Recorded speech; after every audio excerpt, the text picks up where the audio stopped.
Good morning, ladies and gentlemen. My name is Afarin Zamanian, and this is my partner, Bahadori. We are very honored to be presenting our research in this event. It's a study of scientific advancements in ancient Persia, and it's called Persia, Cradle Science. Persia has long been a center of scientific achievements and a conduit of knowledge from Eastern civilizations to the Western world. Persian scholars were active in expanding our knowledge in different fields of science. I let my friend explain more on this matter. Nowadays, when people hear the word Persia, perhaps they're reminded of the fine works of literature, poetry, or architecture. But rarely ever will they think of Persia as a pioneer in expanding the world's knowledge in different fields. However, there is evidence suggesting that in ancient times, Persia and Greece were similarly advanced in terms of science. Today, unfortunately, most of our scientific heritage has been destroyed and lost forever. Yet, some very distinctive examples have survived from the grandeur of Persia to this day. In this study, we wish to shed some light upon them.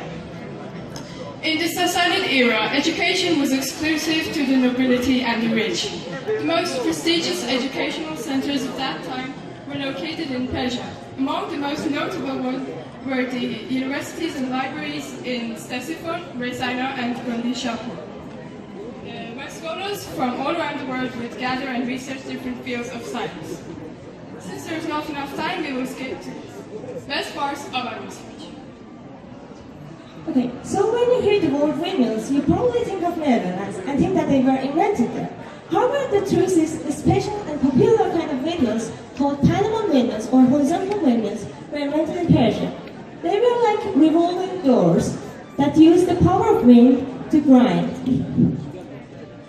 Anecdotes suggest that the Sassanid era soldier and carpenter called Piers Nahavandi first introduced the idea of windmills. The story goes as a colleague of Muslims in Baghdad who'd heard of Nahavandi's expertise and craftsmanship asked him to build an extraordinary machine, to which Nahavandi is said to have replied, "I will build you a machine that will work by wind and wind alone." However, the first written reference to windmills in Persia can be found in an Arab historian Masoudi's book.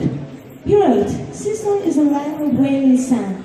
Though the wind drives the millstones and draws water from wells for irrigation. The reason hold, and God alone knows it, no place where more frequent use is made of the wind." You can see the diagram of windmills in this picture. It consisted of a ball with slits which surrounded a vertical axle of 4 to 8 fabric sails that used drag, which is the resistance of wind, to reach maximum productivity. And let my friend tell you about a very fascinating find we came across in our research. The Baghdad battery is the most fascinating thing we found when we were doing our research. In the 20th century, Wilhelm Koenig, a German archaeologist, discovered captivating evidence near the ruins of the ancient city of Ctesiphon. The Baghdad battery, which is also known as the Parthian battery, consists of 3 elements that were discovered together. A ceramic pot, a copper tube, and an iron rod inside the copper tube, which is isolated by asphalt. And it's believed that they used vinegar, lemon juice, or grape juice as an acidic electrolyte to produce an electric current. The fact that Persians in the Parthian era, which is around 2,000 years ago, had already invented batteries that operated similarly to galvanic cells, which were invented around 15 centuries later, is pretty fascinating. And perhaps now you're wondering what was the purpose of these batteries in those days. Koenig also observed very fine silver artifacts that were electroplated using thin layers of gold in the excavation site. So he concluded that they were electroplated using batteries that operated similarly to the Baghdad battery. There are theories suggesting that there might have also been other uses for electricity in the ancient times, such as lighting, but still they can't prove these theories, but we hope there will be more research done in this field in the future. Okay, so most of you know that Persian and Muslims in medieval era were quite able in charting the stars and mapping them, and predicting their motions. However, the first observatories that were built for this purpose were in Persia. The Maraga Observatory, which you've probably heard of, was first built at the order of Hulagu Khan and at the suggestion of his advisor Nasiruddin Tusi, who worked with a group of scientists to modify the Ptolemaic system of universe, which placed the Earth at the center of the universe, which is an old idea from ancient Greece. Also, Omar Khayyam and a team of other collaborators formulated the Persian solar calendar, a modified version of which we use today. And they constructed a Zij, which is a book that calculates the position of the sun, moon, stars and planets that were quite common in medieval era.